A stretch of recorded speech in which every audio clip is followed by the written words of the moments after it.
Las cárceles en nuestro país están al límite, ya hay serias advertencias por parte de las autoridades del Ministerio de Justicia que se está al borde del colapso. De hecho, de 11 centros penitenciarios que pueden recibir nuevos ingresos, 10 tienen orden de no recibir más. Y esto está complicando muchísimo la situación y por eso tenemos acá en el set de Telenoticias a doña Fiorella Salazar, ministra de Justicia, a quien le agradecemos que nos acompañe, para explicar un poco, ministra, la situación que están viviendo ustedes en estos momentos.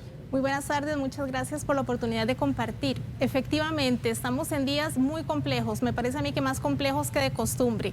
Ya es sabido que el sistema penitenciario tiene importantes retos en temas de infraestructura.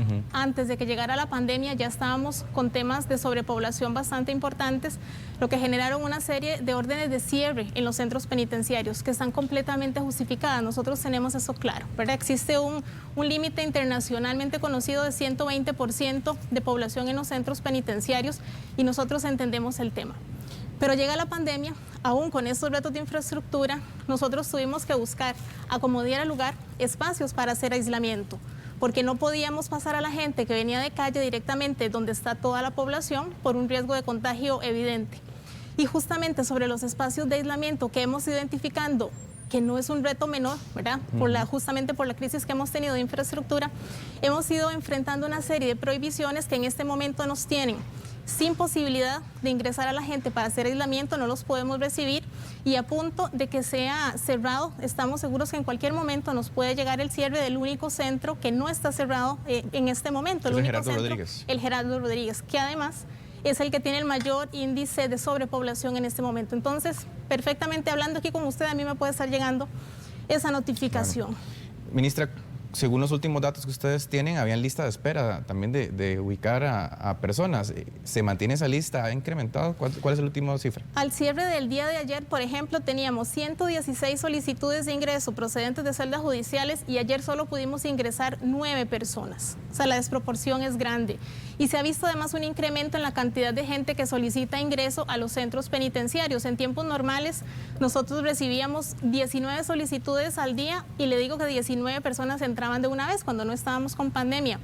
Hoy en día tenemos en promedio unas 82 solicitudes al día. Realmente se ha incrementado la cantidad de gente que va a entrar al sistema penitenciario y se va creando ese embudo. Entonces, ¿cuál es la situación en la que nos encontramos? Nos encontramos en una situación donde está a punto de cerrarse el único centro para hombres adultos que está abierto, que tiene una sobrepoblación importante, pero nos enfrentamos a la prohibición de usar los pocos espacios de aislamiento que hemos identificado y nos quedamos sin opciones, ¿verdad? El ministerio se queda sin posibilidad de hacer los ingresos de la gente, así sea de manera temporal, irónicamente teniendo la posibilidad de hacerlos en un centro que tiene más de 300 espacios disponibles, pero sobre el cual también pesa una orden judicial que no nos permite utilizarlo, que en este caso es el CAI San José, que normalmente se conoce como San Sebastián. Ministra, obviamente es de más conocido que el problema de sobrepoblación no es de ahora, es de años y que ha costado muchísimo solventarlo y prácticamente es misión imposible. Pero con todo esto, ¿qué acciones han tomado del Ministerio de Justicia para habilitar espacios? ¿Los hay? ¿Existen? ¿Dónde ubicar a estas personas? Nos dimos a la tarea desde el año pasado, desde marzo del año pasado, cuando llegó la pandemia al país, de buscar los espacios. Y nosotros habíamos identificado una cantidad de espacios que estaban ahí en caso de ser necesarios. No perdamos de vista que si bien el virus llegó al país en marzo del año pasado, al sistema penitenciario llegó hasta julio. Y además de eso, hemos mantenido los números de contagio bastante bajos. De hecho, la mayor parte de los contagios, por no decir todos, nos vienen de afuera. Hoy en día estamos en 35, tal vez, casos de contagios activos en el sistema. Entonces, nosotros hemos identificado en aquel momento aulas, talleres, capillas y gimnasios.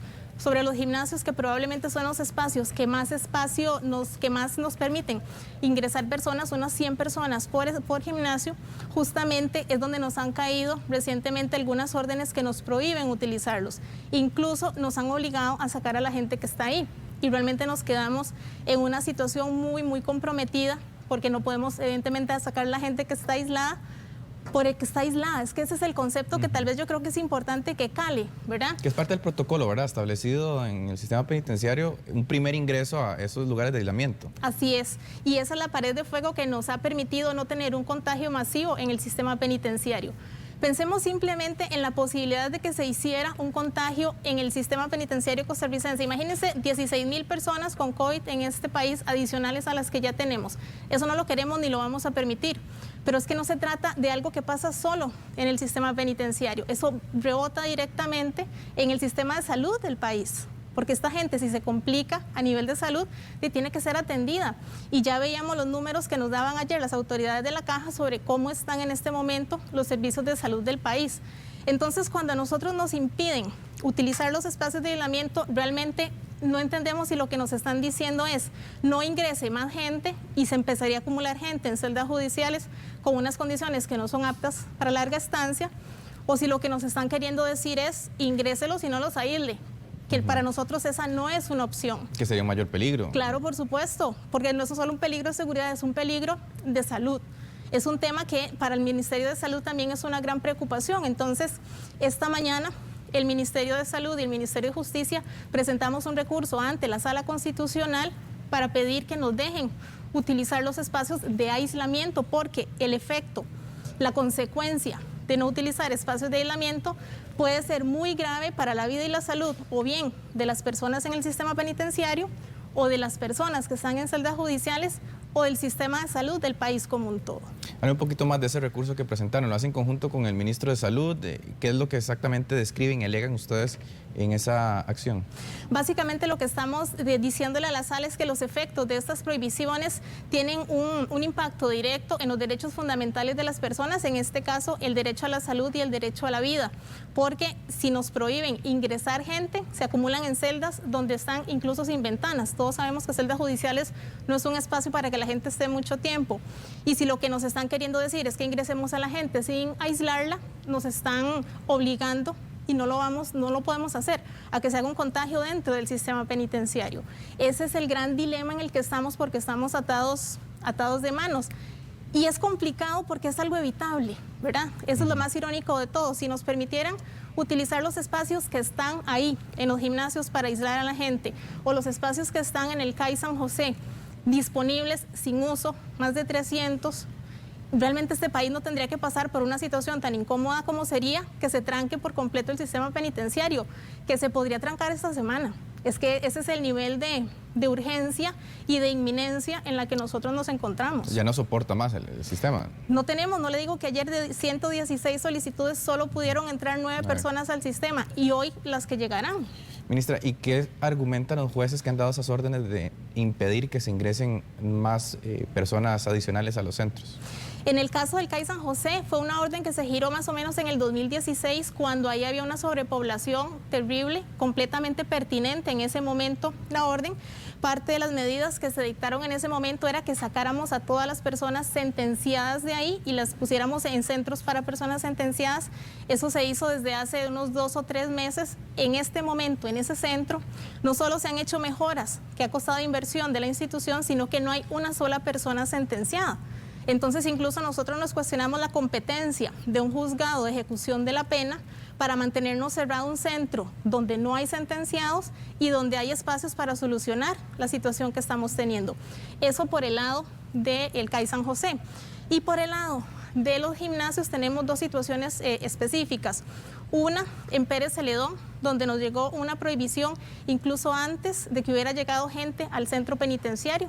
Nos llegó unos días antes, y cuando consultamos por qué nos hacían una prohibición si todavía no había ingresado gente, lo que nos decían es que en un comunicado de prensa que habíamos sacado nosotros semanas atrás, llamando un poquito a la conciencia de que estamos en pandemia, dijimos que íbamos a buscar espacios para identificar dónde podíamos aislar, y de ahí se agarraron para decirnos que en Pérez Celedón, desde antes de que metiéramos gente, ya no íbamos a poder meter.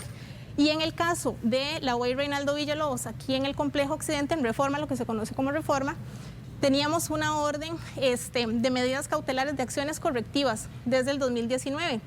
A principios de este año nosotros presentamos el informe con el cumplimiento de cada una de esas medidas. El juez la revisó, no nos dijo que faltara nada más, pero no emitió la orden, digamos, finalizando esa medida correctiva. Entonces, al momento en que nosotros ingresamos personas, ahora en junio, julio, para el juez la orden estaba vigente, y lo que dijo es que estábamos irrespetando la orden que se había dado desde el 2019. Básicamente, esa fue, digamos, la razón por la cual nos dijeron que no podíamos ingresar gente ahí. Pero lo que nosotros vemos es que se sigue analizando el sistema penitenciario como se analizaba cuando no estábamos en pandemia. Y el planeta, el país y todas las instituciones, las familias, las personas, hemos tenido que hacer modificaciones. Claro. Si no se hacen modificaciones en la forma en que se trata al sistema penitenciario en pandemia, en emergencia nacional, porque hay un decreto de emergencia nacional, y nos están midiendo con la misma vara en condiciones completamente distintas, ¿verdad? Y no están considerando el bien colectivo, que es la salud de la gente, sino una medida particular específica. Entonces, es muy irónico para nosotros tener espacios sin poder usar y gente sin poder recibir. Doña Friela, ¿ustedes han accionado contra estas órdenes de los jueces? ¿Las han podido apelar? ¿O han acudido al Poder Judicial, a la Corte, para ver qué se puede hacer? Mire, esto es lo más irónico de todo. El Ministerio de Justicia y Paz no es parte en los procesos que lo atañen. O sea, el Ministerio no se puede presentar como una parte diciendo quiero apelar o necesito levantar la voz para decir algo. No tenemos voz para hacer ese tipo de cosas. Lo más que hemos podido hacer es abrir el diálogo con algunos jueces y juezas de ejecución que han sido receptivos a los temas y a la realidad nacional, pero en general no tenemos una forma de accionar desde lo jurídico. Dependemos que alguien más ponga una medida por nosotros. Por eso tuvimos que acudir casi como ciudadanos, en este caso el Ministerio de Justicia, el Ministerio de Salud, a decirle a la sala, vea la situación que tenemos. ¿Se va a enfermar la gente aquí o se va a enfermar la gente aquí? Y no está bien que se enferme la gente en ninguno de los dos lados, habiendo opciones. ¿Cómo son? Aquí estamos viendo unas imágenes, doña Friela, si la puede poner Rolando, por favor, que creo que son los espacios que ustedes han habilitado. Esto, si me explica, ¿dónde es y las mejoras que han hecho, cuáles son? Esto es el CAI San José, lo que se conocía antes como San Sebastián. Estos son justamente los espacios a los cuales les hemos invertido en arreglos de estructura, en temas mecánicos, en temas eléctricos, en pintura. Como se puede ver, están todos limpios, están recién pintados. Y hay una cantidad de dormitorios importante y de espacios donde podría ingresar en este momento gente indiciada, por lo menos 300 personas. Al día de hoy le digo que son un poquito más, que pueden desahogar, imagínense lo que está en celdas y todo el movimiento que haya en estos días. Por ejemplo, hicimos un análisis hace un par de meses de la duración de las prisiones preventivas que nos estaban llegando, las solicitudes que llegaban. Muchas eran por 15 días. Y ese es un tema que venimos pidiéndole por activa y por pasiva al Poder Judicial. Si existe una medida alternativa a la privación de libertad, no enviemos a una persona por 15 días al sistema penitenciario, porque nos viene a ocupar un campo. Es más, si logra hacer aislamiento, solo hace aislamiento y sale. Entonces solo viene a ocupar un espacio que es necesario. Otra cosa que les hemos dicho es, si la gente tiene que hacer prácticas judiciales, si pueden traer a la gente del Poder Judicial al centro para que haga los trámites que tengan que hacer acá, en lugar de que salgan las personas que están en el centro, sería ideal. ¿Por qué se lo digo? Porque cuando una persona que está en el sistema penitenciario sale a hacer una práctica judicial, al regresar tiene que aislarse. Y esa persona entonces en simultáneo está ocupando el campo que tiene siempre adentro y ese campo de aislamiento. Está ocupando dos campos simultáneos, donde no nos están sobrando campos en ninguna parte, ¿verdad? Ministra, y bueno, estos lugares o espacios que habilitaron en el CAI San José, lo que conocemos como San Sebastián, ¿qué capacidad tiene? ¿Cuántas personas podrían tener ustedes ahí y que ahorita no se están utilizando? En el centro caben 591 personas, esa es la capacidad, digamos, instalada, como lo conocemos nosotros, y hay unas 211 personas al día de hoy. O sea, todo el resto de los espacios está ahí, ocioso, disponible. Y obviamente, como son para indiciados, son personas que están ligadas a un proceso, pero no tienen una sentencia aún en firme, y con la acumulación o la larga lista que usted me decía, 82 solicitudes de ingreso por día. En promedio estamos recibiendo. En promedio. Sí. Eso desahogaría bastante entonces la situación de colapso casi que inminente que estamos sufriendo. Exactamente, y hemos visto que de marzo, que llegó la pandemia para acá, más o menos han habido unas 6.000 ingresos al sistema penitenciario. De esos 6.000 ingresos hemos visto que en ese mismo periodo han salido unas 2.500 personas. O sea, no toda la gente que llega al sistema penitenciario es gente que se queda. Ahí había, imagínense, 2.500 espacios que en algún momento se utilizaron, que no se concretó en una sentencia en firme para que pasaran a la parte sentenciada.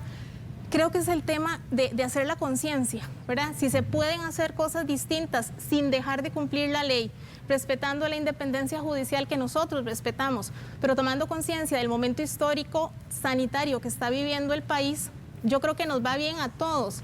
Y yo no lo digo a nivel institución, yo lo digo a nivel país. O sea, yo no me imagino teniendo que decirle a don Michael Soto que deje de hacer el trabajo grandioso que él hace con la fuerza pública en calle, y porque no hay dónde recibir al fruto del trabajo que ellos hacen. Y eso no es una posibilidad. Es importante que si se pueden tomar las decisiones, si hay la voluntad para tomar las decisiones, las tomemos antes de que caigamos en un caos innecesario. Y el efecto en cadena ya se está viendo, porque así como ustedes están en problemas en los centros penitenciarios, hoy en la Nación se había publicado también las celdas del OIJ que también están... Es que estamos enlazados. Exactamente, y eso generaría pues, el riesgo no solo en centros penitenciarios, también, sino en celdas del OIJ. Exacto, es una cadena. O sea, el trabajo que hace don Michael y que hace el OIJ llega a celdas judiciales y de celdas judiciales nos llega a nosotros. Si nosotros nos trancamos, que eso puede suceder en cualquier momento, se empieza a trancar todo para atrás y no tiene que pasar. O sea, es realmente posible que evitemos una crisis de este tipo con la voluntad que le pongamos todas las instituciones. Ministra, ese recurso de amparo que ustedes pusieron hoy en la mañana, me decía, ¿verdad? Lo que pide es evaluar cada una de las órdenes o qué exactamente es lo que están pidiendo. La petitoria, en ese lenguaje jurídico que tienen los expertos, es dejar sin efecto lo que se ordenó. ¿En todos los centros? En este caso lo hicimos específicamente para el centro de la UAI Reinaldo Villalobos, que es la más reciente que recibimos la semana pasada, que nos dijeron no más y saquen a la gente. Entonces, si logramos por lo menos ingresar gente ahí, podríamos sentar un precedente incluso para evaluar la posibilidad de presentar recursos con otros centros también.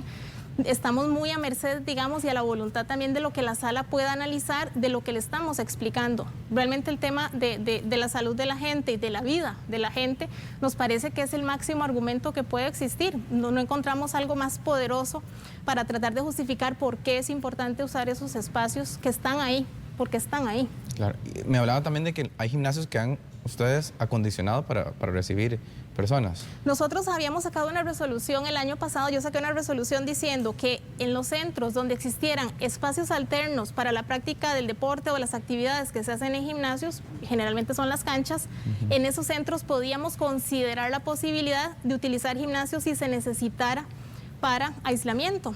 Y en este momento hay 3 centros más o menos identificados, 3, 4 centros identificados para este fin, y es justamente el gimnasio porque es la parte más grande que tiene el centro, que tiene condiciones de ventilación, que tiene condiciones sanitarias a nivel de agua, que se le puede servir la comida a la gente, o sea que nos podemos acomodar con los procesos funcionales, y ese sería, digamos, un pequeño desahogo. Entre poder usar gimnasios y sumarle los espacios que veíamos ahora del CAI San José, yo creo que podemos sostener hasta que abramos terrazas, que estamos a las puertas de abrir el centro Terrazas, que no era posible abrirlo antes. Hay gente que nos pregunta, ¿por qué lo van a abrir hasta ahora? Bueno, porque el año pasado, cuando nosotros solicitamos el presupuesto de este año, la obra no estaba terminada. El presupuesto se solicita en mayo, junio de cada año, y la obra estaba para recibirse en marzo de este año. Entonces, sobre una obra que el Estado no posee todavía, nosotros no podíamos solicitar las plazas. Anunciamos en la Comisión de Hacendarios que íbamos a pedir las plazas a inicios de este año y desde enero estamos en el trámite. ¿Cuánto le faltaría a ese centro para ya estar disponible? Mire, según los procesos que llevamos adelantados, porque empezamos el proceso de selección desde septiembre, octubre del año pasado, empezamos a recibir opciones de personas, a hacer los filtros para que la gente pueda entrar, exámenes médicos, psicológicos, entrevistas y tal. Avanzando con esto, nos parece que podría ser en noviembre. Okay. Es un puente chiquitito, muy chiquitito, lo que necesitamos cruzar para poder llegar a un respiro que tenga el sistema penitenciario. ¿Y esos espacios entonces darían ese desahogo? Son 1.250 espacios más o menos. Ahí podríamos incluso bajar, eliminar el hacinamiento en el país, quedar en condición de sobrepoblación y tener un respiro, no una solución, pero un respiro para el sistema como un todo. Bueno, ministra, muchísimas gracias. Estaremos muy pendientes, igual lo que resuelva la Sala Constitucional, que es un tema crítico, de urgencia, también de derechos humanos. Totalmente. Que es principal y primordial en este caso, y como dice usted, derecho a la salud, derecho a la vida también, que tiene que resguardarse por Constitución. Doña Freila, muchas gracias por acompañarnos este mediodía. Gracias a ustedes y a la orden. Gracias, muy amable.